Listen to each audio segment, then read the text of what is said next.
opened here my pretend client here. This is their email address. And this right here, this one at the top, is the email that your client's going to get. So it says your signature is requested, initial signing for Mickey. And this is what it looks like. It says Authentisign, signing invitation. And then if you've added a little note, it'll add that there as well. So that's what they're going to see. And you will notice that there is not anything attached to this email. This is just going to be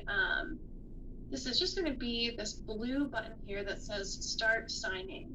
Okay, so just note that there's not any attached documents, they just have a little button.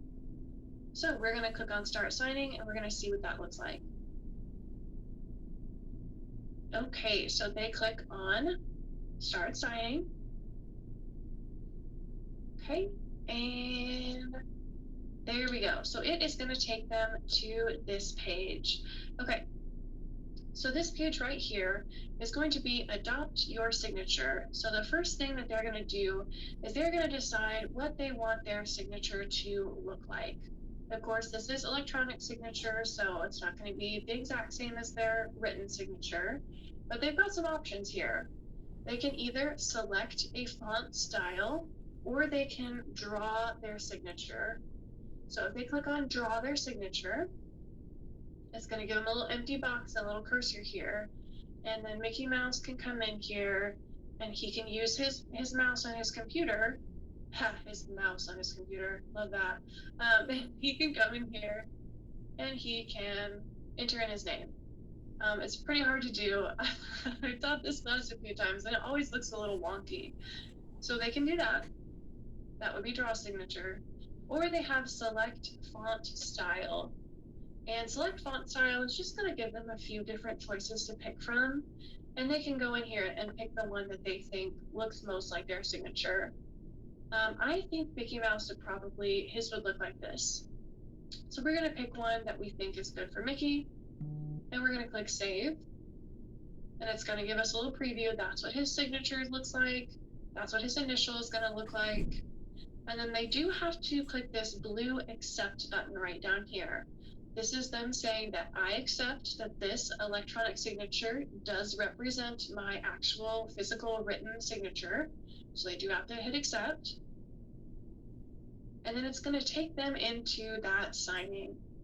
Okay, so what they can do is they have this little red button right here that says start. So they'll click on that. And when they click on start, it's going to jump them down to the very first initial or signature box that needs to be filled out. So we are going to click on that, and all they have to do is click on it to fill it out. There we go. And then what that does is it jumps me down to the next one. So here's the next one that needs to be filled out, and I'm just going to click on it. And it's going to take me down to the next one. And you'll see that up at the very top, it is kind of showing me my progress. So I am 17% of the way done. I have 2 out of my 12 mandatory fields filled out. So I can kind of follow along with that. I can keep clicking through these. There's number 3 done. Click through another one. That's the 4th one done. Well, what happens if your client misses one? Let's say that Mickey is just going too fast and he accidentally skips this one. Let's go down to the next one. So he's going to click on this one to fill it out. And it's going to keep working him down. It's going to take him down to the next one. And he's going to fill that out. And he's going to fill the next one. And then it jumps him down. Here's our first signature box. So again, we're just going to click on this to fill that out.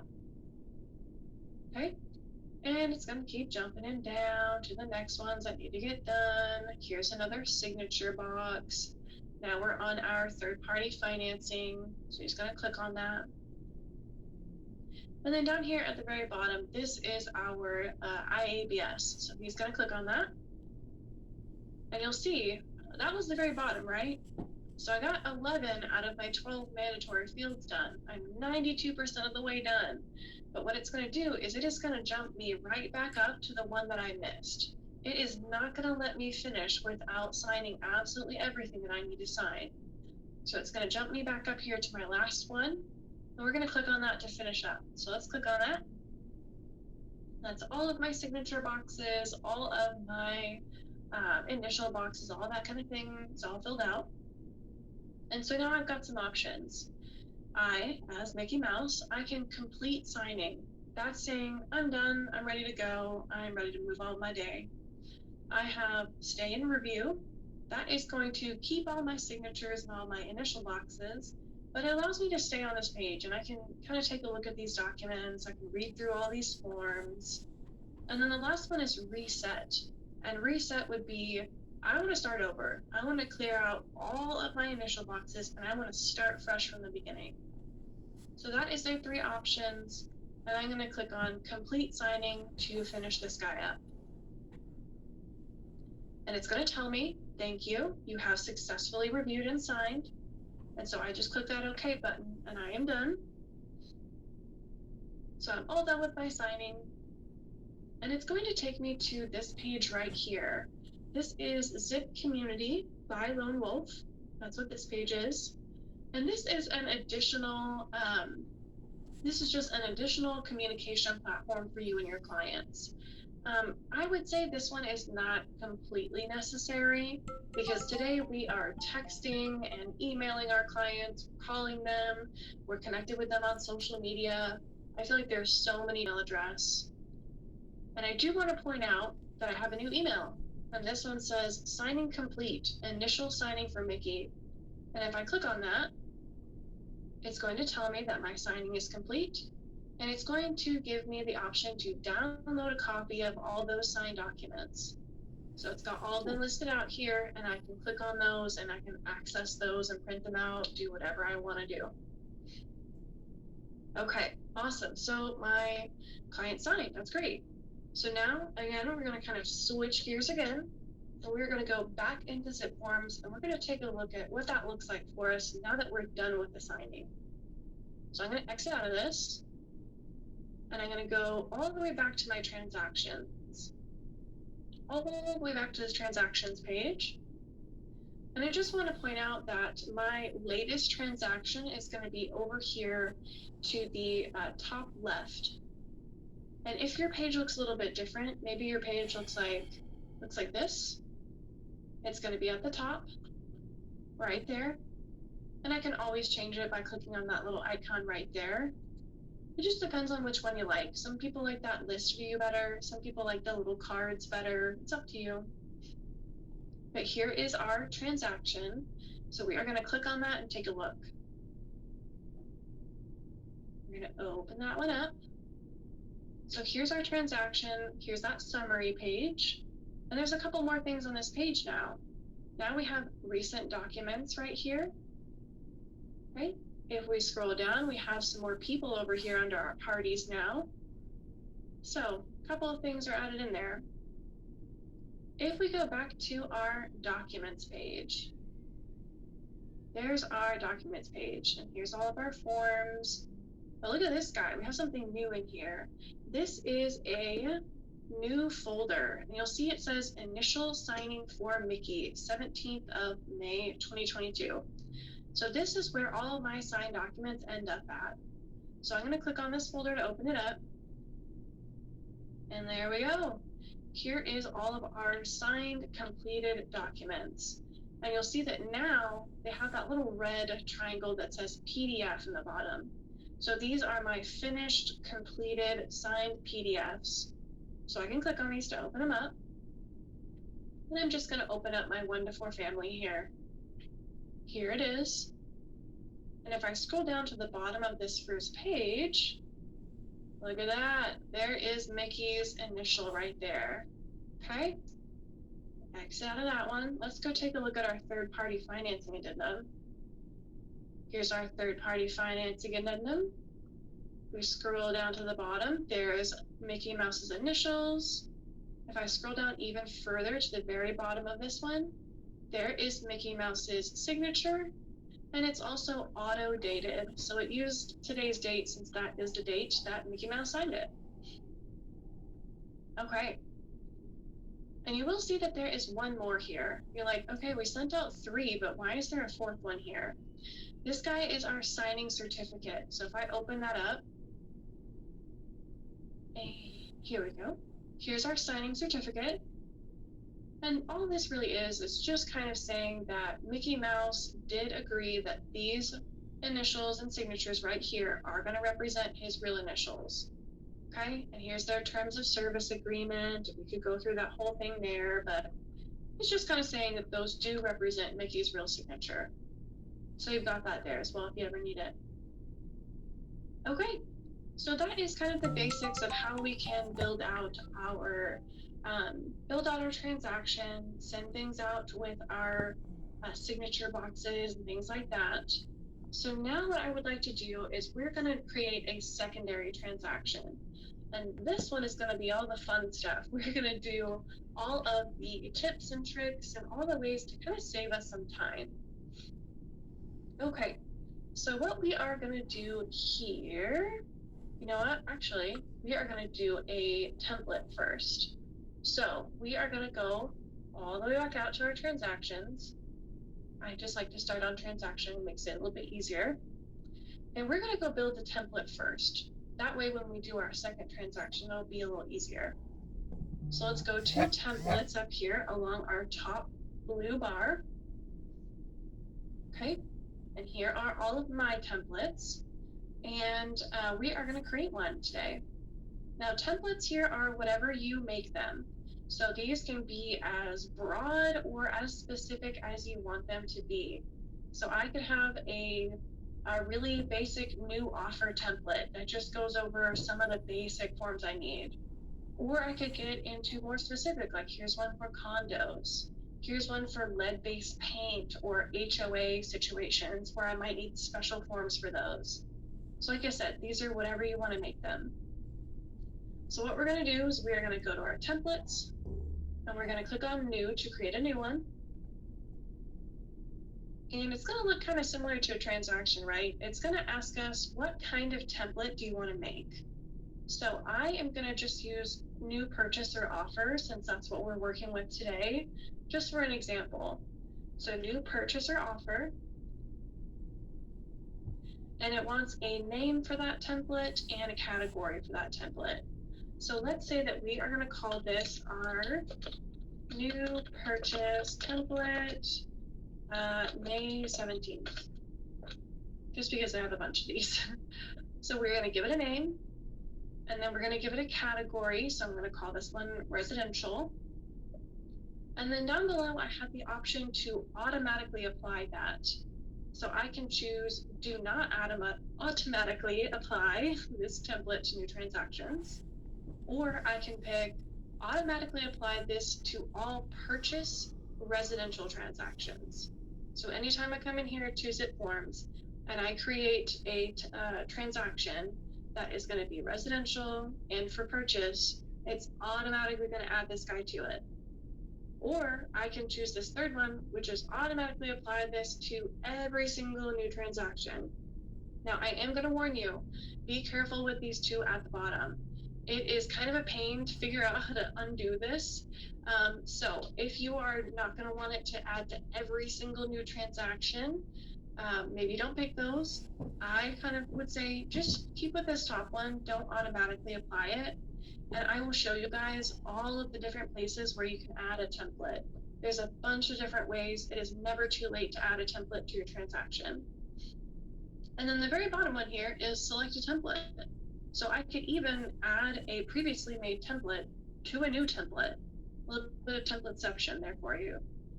So I'm not going to do that today. I'm just going to click on save and we're going to create this new template. Okay, so here we are building out our new template. And it does tell me right here, you are currently modifying a purchase template. Click here if you want to create a new purchase transaction.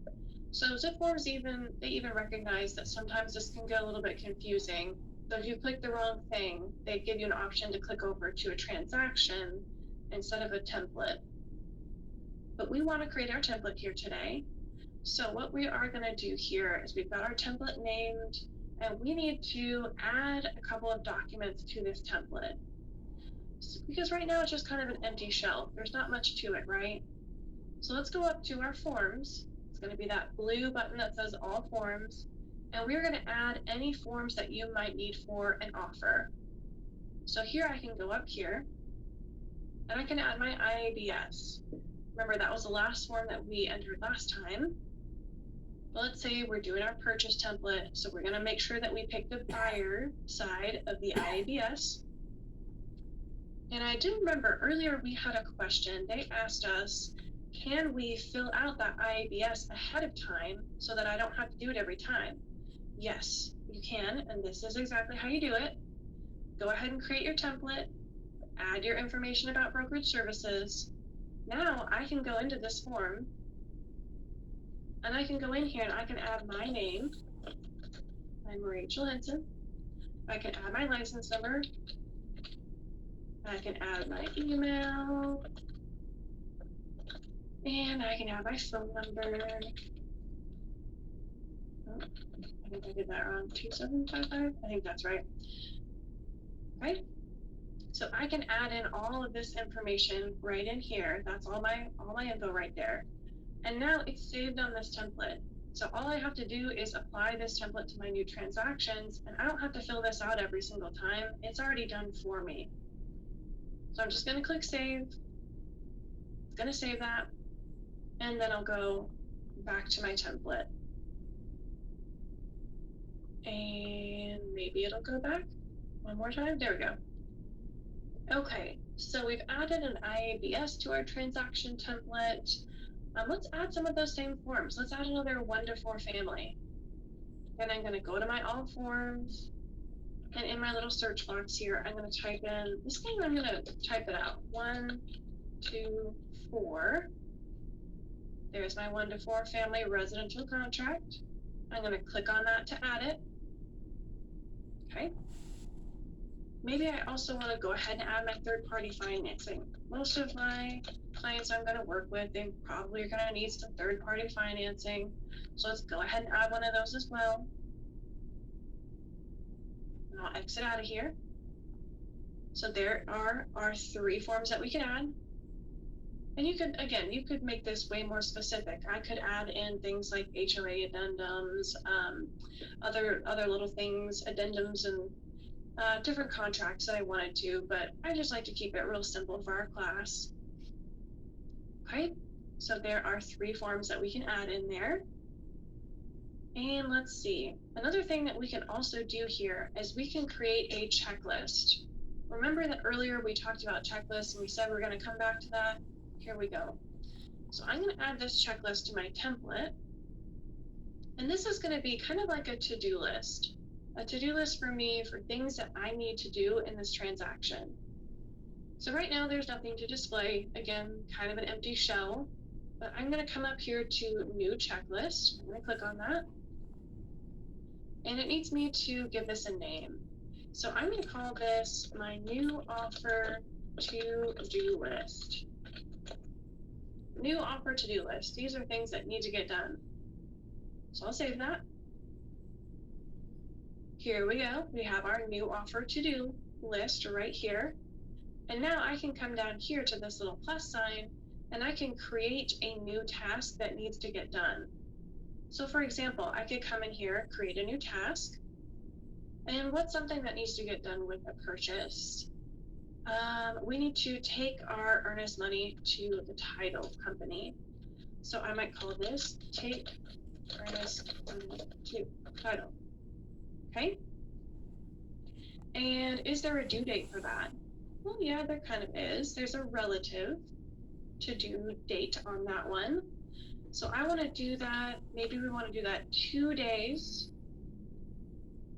after the date of contract. So there's our date of contract or our contract date. Okay. So 2 days after my contract date, I want to take that earnest money to title. Is this a required task? Yes, I have to do this. So I'm going to check this. It's going to kind of switch that little toggle to yes, it is required. I can also assign a responsible party. So who needs to do this? So I can come in here and this little drop down menu, this is going to have everybody that you could possibly have in your transaction. So I'm going to pick myself as the selling agent. I'm going to be the responsible party. And I also have a little checkbox here, notify responsible party when due. I love that. I'm forgetting things all the time. So I love a reminder. Okay. So I can go in there and put notify responsible party when due. If you use Zip Community, you can also do a little check here for sharing that task via Zip Community. And then I can add documents or descriptions for things that I need to do. Okay, so I'm just going to click save on that. Here we go. So I've got that to-do list, which is my new offer to-do list. I have a task that I need to do on that to-do list. I have a to-do date. I have got, is that required or not, and who needs to do that? So that is how you can create a checklist right there. Okay, alrighty. So we have created a template. So what I'm going to do is I'm going to go all the way back out to my templates right here. Okay, and our new purchase template is right here. And if I click on that, here's all of our forms that we added that are filled out. And we also have our checklist right there. So now what we're going to do is we're going to go back and we're going to do another transaction. And this time we're going to do all the shortcuts. So I'm going to go all the way back out to my transactions page. Here we go. And we're going to do a new transaction. And again, it's going to ask me what type of transaction you want to make. So let's just do a new purchase or offer just to kind of keep everything the same today. And we need to enter a name or a property address. So last time we did Mickey Mouse, maybe this time we want to do Minnie Mouse. Okay. And we have the option right here for MLS Connect. MLS Connect, this guy can be such a lifesaver, you guys. So what MLS Connect does is it takes all the information from the MLS system and it brings it over into your ZipForms transaction. So let me show you what that looks like. So I'm going to click on MLS Connect. And it is going to tell me import listing using MLS Connect. So first of all, I need to pick my MLS name. Ours is Netris. That's the one you're going to want to pick. And then it's going to ask for your MLS user ID and password. So I'm going to put mine in. There we go. There's my username and password. And then to find that property, I need to put in an MLS listing ID. So I'm going to put an MLS number in here. Okay. And then there's a little checkbox right here for include property photo. I like to do that one because it'll include the primary photo on that listing. And then we're going to do find. Now what that's going to do is it's going to search the MLS. It's going to find that property that we're looking for. It's going to find that photo. And there we go. So this is the listing that I wanted to use. So I'll click that little green button that says use listing. There we go. So we've got my photo right there. Right up here, it has the address of the property that I want to do this transaction for.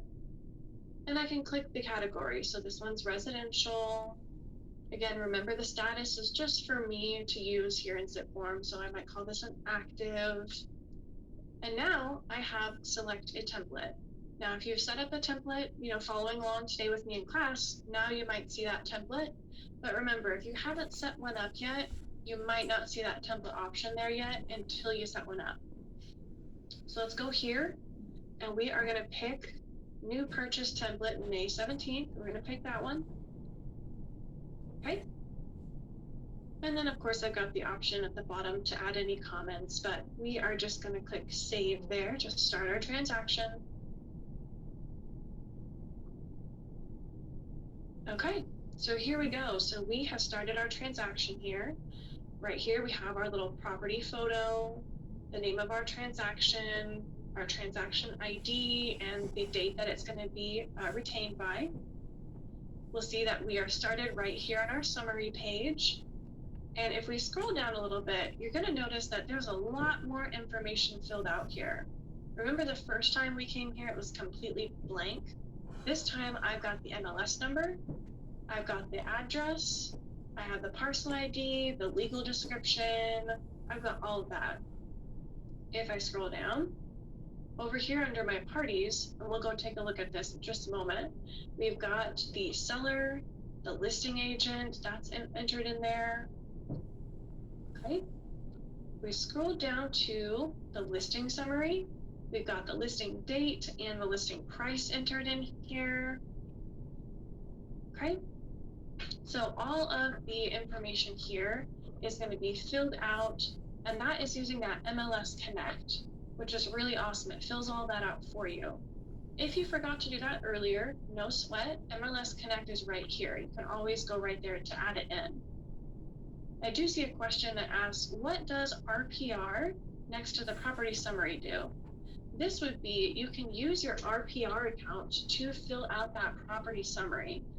So for example, maybe you're doing a listing instead of a purchase transaction in here. And if you're doing a listing, maybe it's not in MLS yet, so I can't use my MLS Connect because there's not a listing in there for me to pull all that info over from. I could go to RPR and find the tax rolls for that property, and I can pull it over from the public record. So that's kind of nice. You could use RPR in that case. Just another way to fill out your transaction and kind of save you some time. Okay, so on our summary page, look at that. We have apply template right here. So if I forgot to go in here and apply my template, I can always apply it right there. Right? We also have add document. If I need to add a document right away, I have a little shortcut to do that here. I also have email to transaction right here. If I click on that guy, this is going to be another one of those unique email addresses for this transaction. So you know how I was showing you earlier that doc-in box where you can email directly to Zip Forms? That's going to email it kind of just in general to your Zip Forms. But if you want to email some documents directly to this transaction, it's going to give you an email address, and you can email those documents to here, and it will show up right in your transaction, right here in your Minnie Mouse transaction under your documents. So that is another little way that can kind of save you some time there. Okay, so let's pop over to our parties and take a look at those. Okay, so here on our parties, we'll see that we've got myself entered right here, but we also have the listing agent that was brought over from the MLS. We also have our seller one entered. That one is entered from the MLS listing. So it looks like it is an LLC that owns this property currently, so it's added them as a seller here. We also have an escrow officer that's also pulled over from MLS. So this is really great. It's built out a bunch of the other people that I need already. All I need to do is come in here and enter my buyer one. So I'll enter my buyer one, and this time it's going to be Minnie Mouse. And I'll enter her in there. And again, I could fill out all of her information, but I'm just going to keep it simple. And I'm just going to do her first and last name. So there's Minnie Mouse, my buyer one. Right? Now, if I go over to my documents, kind of my next section here, my transaction. Look at that. Here we go. So now I have my 3 documents that are already in this transaction. Again, those came over from my template, so they're already there. If I forgot to add that, I also have the option to apply a template underneath my documents. Never too late to add a template. If I open up my information about brokerage services, look at that. That guy is already filled out right there. So that all came over from my template. If I go to my 1 to 4 family and I open that guy up, and you know what, I'm going to scroll up to the top. What we can see here is my seller that came over from the MLS. That's already entered in. Minnie Mouse as my buyer has already been entered in. My legal description of that property and the address has already been filled in. And all of that comes over from the MLS. Let's scroll down and see if there's any exclusions. Sometimes those will show up. No, it doesn't look like there is any in here, but it'll fill in all that information from the MLS. And what I'm going to do is I'm going to scroll down to that page 10 again. I told you guys I would give you a little tip on that. Here we go. Look at that. It's already filled in the listing agent's information, their brokerage, their name, their license number. Again, all that came over from the MLS, so that is super easy. And then I can fill in my information here as well. Another little kind of nice tool that I like is I can use IntelliCopy right here. IntelliCopy is kind of telling the system that I want you to help me fill out these forms. So it fills out your information. Let me do that, IntelliCopy. And it's filled in my information over here. Okay, so it's filled it out both here and down below. So save me a bunch of time there. Now, you don't want to have your information in both spots. Remember, over here on the left at the top, that is going to be if you're in a different office than a listing agent. So I will have to come in here and kind of delete this stuff out, highlight it, delete it out. But I think it's so much easier to just come in here and, click my delete button a couple times rather than going in and, typing in all this information manually. So that IntelliCopy can be a real time saver there. And that's IntelliCopy at the top. Another one that you might want to check out here, just one of these tools at the top, is FastFill. Kind of looks like it has a little magic wand right there. And if I click on FastFill, you see it's going to change the way that my form looks. So what this does is it takes out all of those excess words, all the legal language, and this makes it easy to fill out those forms fast. So what it did here, let me kind of scroll up to the top of this page so you can see. So the other broker, that is my office